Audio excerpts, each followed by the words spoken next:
مرحبا يا حلوين واهلا وسهلا فيكم على جيرلز توك.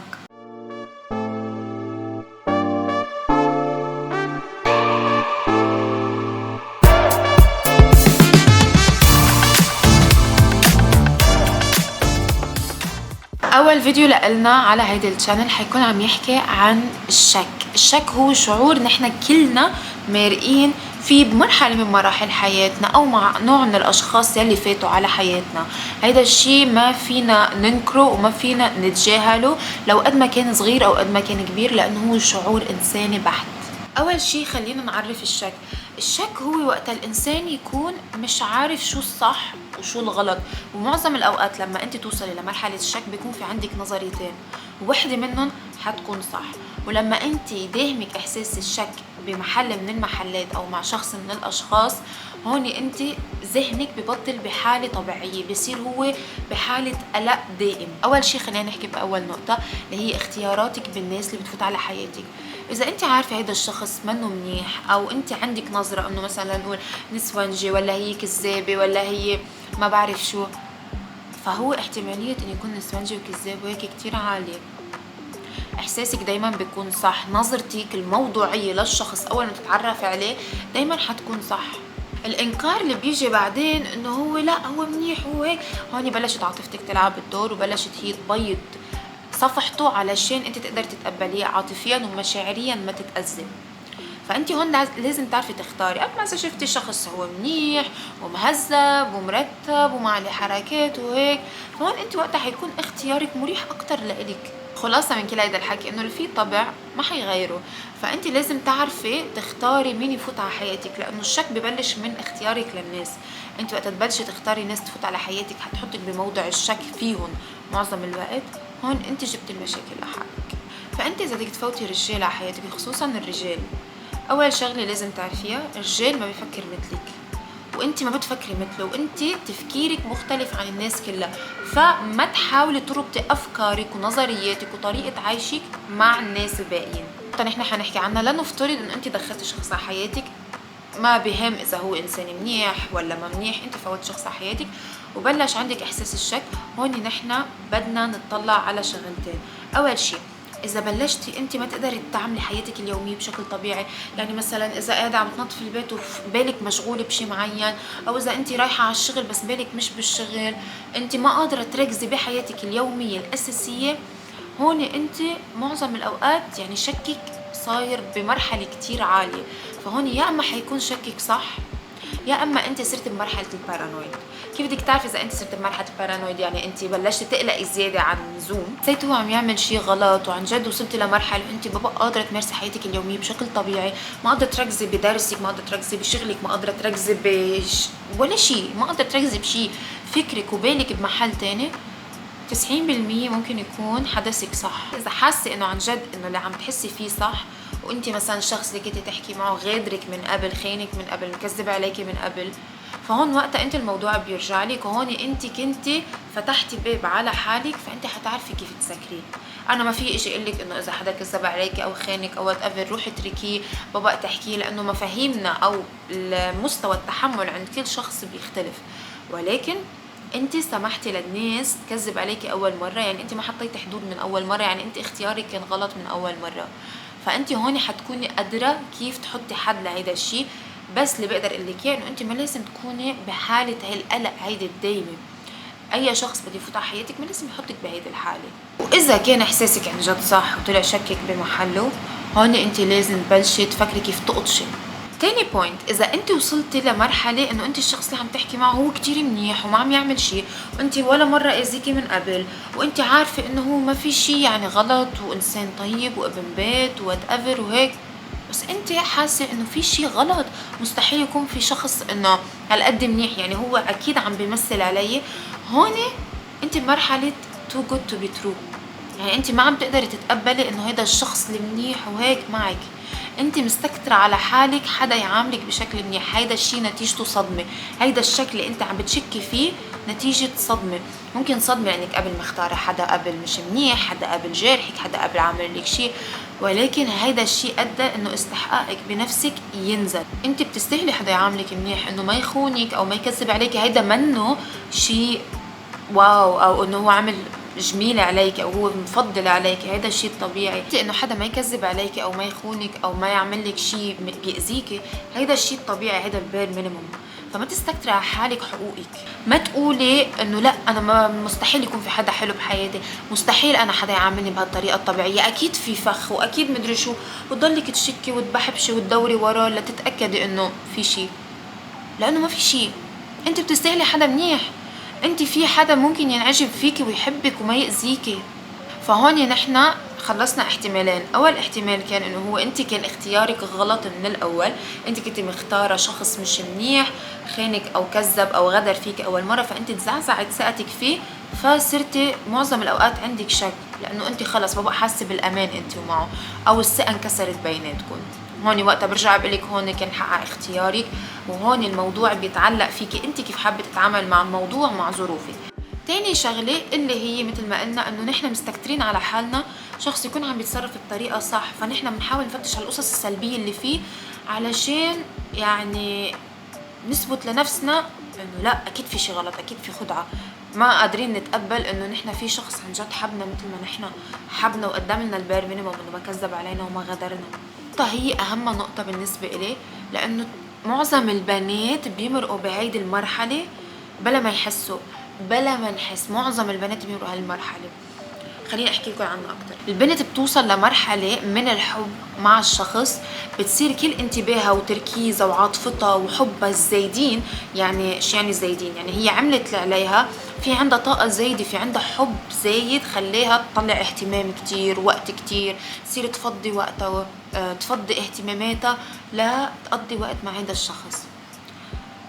هيدا الشيء بيؤدي لانحرافك عن مسارك الطبيعي. شو يعني انحرافك عن مسارك الطبيعي؟ يعني انت بدل ما تيجي بالليل تقعدي تحضري مسلسلك، صرتي تروحي تدقي له، تسهري معه كل يوم كل يوم كل يوم كل يوم كل يوم. او مثلا انت بدل ما تيجي تقضي وقت مع حالك، وقت مع اهلك، انت صرتي تفضلي كل يوم تظهري معه. او مثلا انت بدل ما تروحي تدرسي او شيء او تنامي بكير علشان عندك مدرسة أو جامعة أو شغل بكرة، صرتي تسهري تضحي بحالك علشان هو، علشان حبك إله، تركيزك وقتك الزايد انت وقتها كبيتيه عليه. هيدا الشي شو بيأدي؟ هيدا الشي بيأدي لإهمالك لنفسك. فانت هون حتصيري بالوقت اللي هو ما عم يعطيك اهتمام فيه او ما عم يبادلك نفس الطاقة، انت هون حتبلشي تحسي بالشك. يعني انت هاي الطاقة اللي كان فيك تحطيها على نفسك حطيتيها عليه، حيجي هو نهار كرجال، الرجال ما بفكر بنفس عاطفة البنت. البنت إنسان عاطفي أكتر بكتير من الرجال. يعني نحن كبنات حبنا، طريقة حبنا، طريقة تقديمنا للحب، طريقة تضحياتنا عاطفية أكتر. فنحن أوقات بنتوقع من الرجال يقابلنا بنفس التضحيات، بس هو ما حيقابلك. حيجي نهار وحتتعودوا على بعض وحيصير روتين، ما حيشاركك نفس التضحيات. حتصير تقولي ليش عمل هيك، ليش اليوم ما سهر معي، ليش اليوم راح بهالوقت، وليش اليوم عمل هيك، وليش وليش وليش وليش. حتبلشي تشكي. انت هون حتكوني ناسي انه هو رجال وانت بنت، تفكيره غير تفكيرك، طبيعته غير طبيعتك، ذهنه غير ذهنك. هون انت بتكوني وترتي حالك بحالك، لانك انت فضلتي شخص عن نفسك، حطيتي الاولويه للحب قبل ما تحطيها لنفسك. اوقات حلو الانسان يكون اناني بحاله، حلو الانسان يعرف يوازن بغيرته، بحبه، باهتمامه، كيش يزيد عن حده نقص. هون انت وترتي حالك بحالك، صرتي انت يعني حاسه اذا هو اختفى من كتر تواجده معك صار واجب عليه يتواجد. وحتى انت ممكن يكون الموضوع العكس، من كتر تواجدك عنده صار اذا اختفيتي او قررتي فجأة انه انا اليوم ما عبالي اسهر احكي معه، اليوم انا عبالي احضر مسلسلة، حيشك فيكي ليش اليوم قررت تحضر مسلسلة. هذا الاهتمام الزايد مش دايما حلو. حلو تعرفي تعملي بالانس. هون الشك حيكون انت جبتيه على حياتك، هون الشك حيكون انت فوتيه على حياتك من ورا طاقتك الزايدة اللي استثمرتيها بمكان غلط، من ورا طاقتك واهتمامك الزايد اللي انت حبيتي تحطيهم 24/7 مع شخص انت ما حتقدر تكوني معه 24/7. يعني انت حاطه وقتك واهتمامك مع شخص انت ما قادره تكوني متواجده معه كل الوقت، ما قادره تعرفي هو شو عم بفكر، ما قادره تعرفي شو ظروفه بالبيت، ما حتقدري تفهمي هو كيف عايش بشكل طبيعي. فهون حيبلش عندك شك كتير وغيرة كتيرة، وليش اليوم ما حكياني، ليش تأخر لعمل هيك، وليش سوى هيك، لأنه انتوا عطيتوا وقتكم لبعض بشكل ما معقول. حلو الانسان يكون عنده البرايفت سبيس تبعه، يعني انت عيشي حياتك وهو يعيش حياته، انتوا بتتشاركوا حياتكم مع بعض. يعني انا بشاركه تفاصيل يومي، مش كل الوقت على التليفونات وكل الوقت مع بعض، لانه حيصير ملل.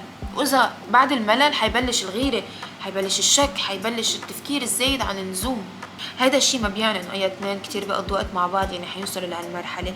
انا عم بحكي على الناس اللي بتفضل وقتها واولوياتها وواجباتها وحياتها على شخص تاني. انت اذا حطيت الحب فوق ونفسك تحت، اذا لا سمح الله نهار الحب كل شيء تحت حينهار. انت لازم تحطي حالك اول شيء، علشان بالنهار اللي الحب اللي هو تحتك نزل، على القليل يضل عندك نفسك، على القليل يضل عندك نفسك. انت ما بتعرفي الناس شو مخبيتلك جوا. دايما فكري بحالك وتذكري ما تشكي ولا تغاري زيادة عن زوم. حتى الشك والغيرة إلهم حدود، إلهم حدود. تعرفي امتين تغاري، امتين تشكي. كوني انسان واعي، كوني انسان عارف حدوده مع اي شخص. وتذكري انه الله لما بده يفتح لك حدا، الحياة حتجيكي هيك على طبق من ذهب، من ذهب هيك واضحة. نقطة اللي هي نفسك. انت لما تكوني ماشي بطريقك وتضلك عم تتلفتي لورا، انت حتضلك علقانة ورا. في شيء لازم نتعلمه نحن يا بنات، الشك بيجي من نقص بشيء، هذا الشيء طبيعي. تعرفوا شو هيدا النقص؟ النقص من ثقتنا بنفسنا. انت ما فيك تضلك عم بتشكي بكل شيء حواليك، ما فيك تضلك عم بتشكي بالاشخاص. ثقتك بنفسك لازم تكون عاليه لمرحله تقولي انا ما بيهمني شو عم بيصير وراي، بس اي شيء عم بيصير وراي لما يجي ويصير قريب مني واعرف شو اللي صار، اعرف واجهه. يعني انا اذا واحد عم يحكي ورا ظهري كل شوي بدي اعرف شو حكيه بغيابي، شو عم بيصير بغيابي، شو عمله بغيابي، انا حضل عايشه بحاله قلق، ما حقدر كفي طريقي لقدام. انت لازم تكون عندك ثقه بنفسك كتير قويه لدرجه انك تضلك ماشي طريقك، واذا صار شي وراكي ما كتير تهتمي. مش كل شي بيستاهل انه انا اعتب وناقش وحارب عليه، مش كل شي. يعني انا اوكي، مش يعني هذا الشيء انك انت تكوني غشي وماشي، لا، تكوني مدركه لكل شيء عم بيصير حواليك بدون ما شيء يشدك لورا. يعني انت مثلا حاسه انه في حدا عم بخونك، عم بكذب عليكي، حاسه حدا بده يغدرك، انت مدركه للي عم بيصير بوراكي، بس انت عم بتخططي شو تعملي لقدام. يعني اذا هو خانني انا خطتي هيك، اذا هي كذبت علي انا خطتي هيك، اذا هي عملت لي سوت لي انا حاعمل هيك. تكوني مدركه ومفكره. اما اذا انت كل الوقت خايفين انه حدا يغدر فيكي، حدا يأذيكي، حدا يعمل، حتعيشي حياتك بقلق حتعيشي حياتك بالشك بالشك بالشك. والشك اكتر شعور قاتل، اكتر شعور بخلي الناس توصل لمرحلة سيئة. صدقوني سيئة. الشك بيقدر يقتل الصداقة، بيقدر يقتل الحب، بيقدر يقتل العلاقات العائلية، بيقدر يقتل الشغف. إذا شكيتي بحالك انعدمت ثقتك بنفسك. إذا شكيتي باللي تحبيه بطل في ثقة بيناتكم. إذا شكيتي بأهلك رابط الدم اللي بيناتكم حتى بابا حيكون له قيمة. الشك شعور كتير خطير، لازم تعرفي تسيطري عليه. أي شيء عم بيصير وراكي إذا ما بيعني لك، ما بيأثر عليكي، بلي اشتري راحة بالك. انا شو بيهمني اذا حدا حكي علي انه مثلا انا بشعة، طب ما انا بعرف حالي حلوة مثلا شو بدي فيهم يقولوا عني بشعة. او اذا اجى حدا قال هي مصلحجية، طيب انا مصلحجية بس انا شو استفدت منك؟ مش كل المعارك لازم تربحيها. في شكوك ببعض الاحيان ما لازم تخليها تفوت على راسك. الشك الوحيد اللي انت لازم تلحقيه وتعرفي هل هو صح او لا ممكن بالمرحلة العاطفية، لما تكوني متأكدة، لما تكوني حدثك عم بحدثك، عم يحكيكي، عم بيقلك انت بخطر. وبرجع بقلك هون بنرجع لبوينت 2. ذاكرين وقتها كنت عم قلكن اوقات نحن بنخلي طاقتنا واهتمامنا بنكبه عن شخص تاني. ما بحياتك توصلي لهالمرحله، لانه بالنهار اللي حدثك حيخبرك انه انت في حدا ممكن عم بيكون يعني عم بشك حدثك، شاكك انه في شيء مش مزبوط. ولما تروحي بحال لا سمح الله تاكدتي وطلع عن جد في حدا عم يكذب عليكي، عم يغدرك، عم بخونك، انت حتنهاري وحتوصلي لمرحلة انت ما بقى حتعرفي توصلي للليفل اللي كنتي فيه مع نفسك، ما حتعرفي توصلي لمرحلة انه هاي نفسي، وين راحت نفسي؟ لانه انت اهملتيها بشكل بطل إلها نفسك وجود الا باكتمال هيدا الشخص. خلي عندك شخصية مستقلة لو شو ما صار. برجع بقلكن الشك شي كتير خطير، مش حكي هيك. فاذا فات على حياتك حيأذيكي، واذا اذاكي انت لازم تكون عندك القوه تكملي حياتك بشكل طبيعي. بالك اشتريها، راحة بالك هي اهم شيء انت ممكن تحصلي عليه. انت كبنت لازم يكون عندك القوه والنضج والقدره انه تميزي مين لازم يفوت على حياتك ومين لا. لما توصلي لهالمرحله اللي هي بوينت 1، انه انت في اشخاص ما لازم اصلا تفوت على حياتك. انت اول ما تتعرفي على شخص تقولي هيدا شكله ازعر، او هيدا شكله نسوانجي، هيدا شكله هيك، وثقي باحساسك وتاكدي قبل ما تفوتي على حياتك. مش عملك ما تفوتي على حياتك، بس تاكدي. مش غلط انه انت تاخدي احتياطك، بس التسرع غلط. لما توصلي لهالمرحله وانت عارفه، حتلاقي انه اختيارك للرجل، اختيارك للاصدقاء اصعب وانضج بكتير. حيبطل يهمك الشكل، حيبطل يهمك المصاري، حيبطل يهمك الامور السطحيه، حتصيري انسان عن جد عم بفتش على معدن. انت حتوصلي لمرحله حتعزي عليكي نفسك، انه انا كيف كنت احط حالي بهالمواقف، انا كيف كنت اسمح لنفسي تكون بهيك مواقف مع هيك اشخاص. حتعزي عليكي نفسك بمواقف كتير كبيره. حتوصلي لمرحله حتى لما تحسي انه انت عم بتشكي بشخص، حتحسي انه تزعزعت كرامتك، انه انت كيف حطيت بموضع انه انا شك. حتصير تقدسي اكتر الثقه، حتصير تقدسي اكتر الانسان الصادق، حتصير دائرتك اصغر. انت حتوصلي لمرحله لما تعرفي تختاري، تعرفي تميزي بين حياتك والحب وحياه غيرك. حتوصلي لمرحله انت استحقاقك بنفسك، حبك لنفسك، تقديسك لنفسك، الحدود اللي انت حاطتيها بينك وبين الاشخاص حيكونوا مريحينك بشكل كتير حلو. باي معنى؟ يعني انا بحبك بس انت حدودك معي لهون، فانت اذا اذيتني هون بتخلص حدودك، بس حياتي ما بتتاثر. فهمتوني؟ يعني اعطيكم مثال، في بنات اوقات بس تحب شخص تستغني عن رفقاتها، ببطل عندها ولا رفيقه ولا اي رفيقه. وشو بتعمل؟ بتلزق بحبيبها. بيجي يوم بفوت الشك بينها وبين حبيبها، بيأذيها، بيصير شي او هيك. مش كل البنات بتعرف تتخطى، ومش كل البنات مثلا عندها القدرة تسامح، ومش كل حدا له شي. بس بالنهاية انتهت العلاقة. توصل لمرحلة هي بطل عندها رفقاتها تركوا، هي تركتهم، ورفقاتها ما حيقبلوا يرجعوا لها. بتعرفوا ليش؟ لأنه ما عرفت تفصل بين حياتها العاطفية وأصدقائها. وأوقات العكس، أوقات مثلا بنت بتترك حبيبها علشان رفقاتها البنات، ورفقاتها البنات بيغدروا فيها. هي بتكون شاكة أو حاسة أو whatever، بس هي ما عرفت تفصل، ما عرفت تقدس نفسها. فبتوصل لمرحلة أنا ما بقى بقالي حدا. عشان هيك عم بقلكم الشك شي كتير خطير. لما انتوا توصلوا له ما فيكن ترجعوا.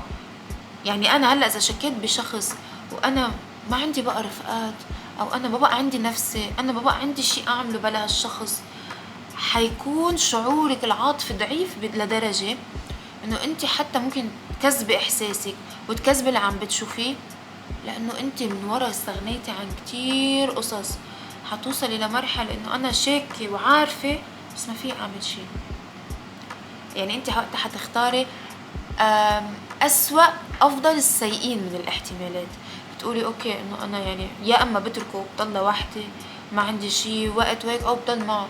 وانت هون وقتها حتكوني بقاع الحضيض. فعشان هيك بنات، الشك منه شعور سهل، منه شعور هيك خفيف او عابر. كونوا ذكية امتى تشكوا، كونوا ذكية كيف تتأكدوا، كونوا ذكية كيف تفصلوا بين حياتكم العاطفية، حياتكم الاجتماعية، من اصدقائكم حتى. ونفسك اولا اولا اولا.